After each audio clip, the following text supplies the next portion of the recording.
clear to me that we need to be ready for a different kind of conflict.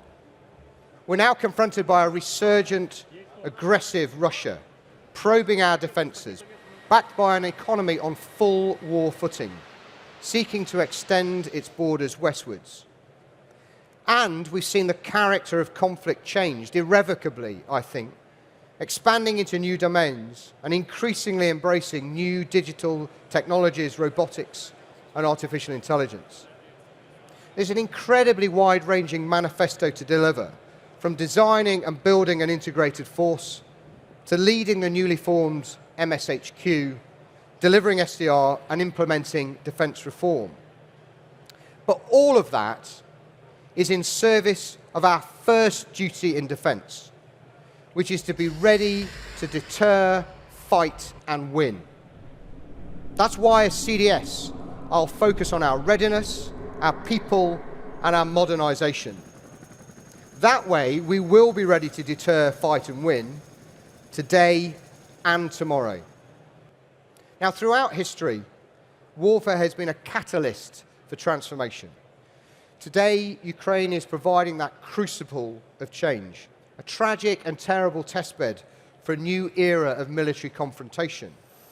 I've witnessed the remarkable ingenuity, spirit, and bravery of its people. I've seen how the existential threat the nation and its soldiers face has driven innovation far beyond anything we've achieved in peacetime, even with all of our experience, our knowledge, and world-leading science and engineering institutions. I've seen how the cleverest minds from Ukrainian universities and industry are manipulating and exploiting technology to solve specific tactical problems and overcome the numerical and economic advantages that Russia enjoys. There is much we can learn from Ukraine. But we must also remember that this is a fight often more reminiscent of the First World War trenches than the 21st century. It's a conflict where incredible advances in technology and innovation have not proved decisive for either side. But that said, there are important strategic lessons for us to draw about how a nation mobilizes and adapts in the face of an unrelenting enemy. History tells us that if we don't win quickly, we must also be ready to sustain that fight and adapt faster than our adversary to win over the long term. That's what Ukraine has done and what Ukraine is doing today, harnessing the skills of people, industry, and data to build an ecosystem that is agile and responsive rapidly. So I think we've got to do two things in parallel. First, we need to build credible forces today to deter our adversaries and ideally enable us to win a decisive victory. And we need to do it fast to continue to deter the adversary over the next few years. Second, though, we need to build the system and nurture the institutional foundations that will drive that rapid innovation and scaling we'll need in wartime.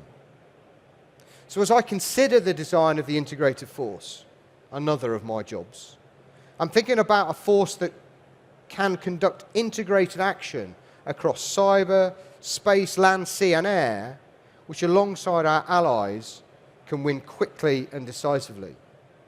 But I'm also thinking about how we build a thriving industrial base where collectively we have the culture, the relationships, and the system to deliver the force more quickly, and a force that's ready to adapt in war. Clearly, this is a team game.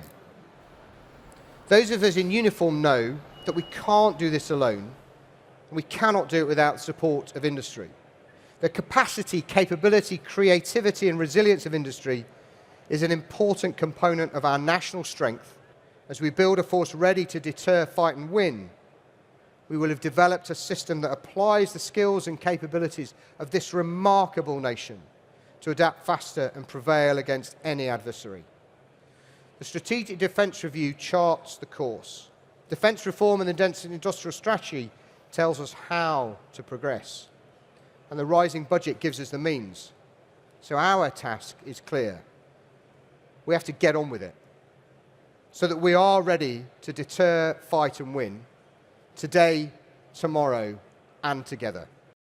Thanks for watching. For more from BFBS Forces News, like and subscribe to our channel.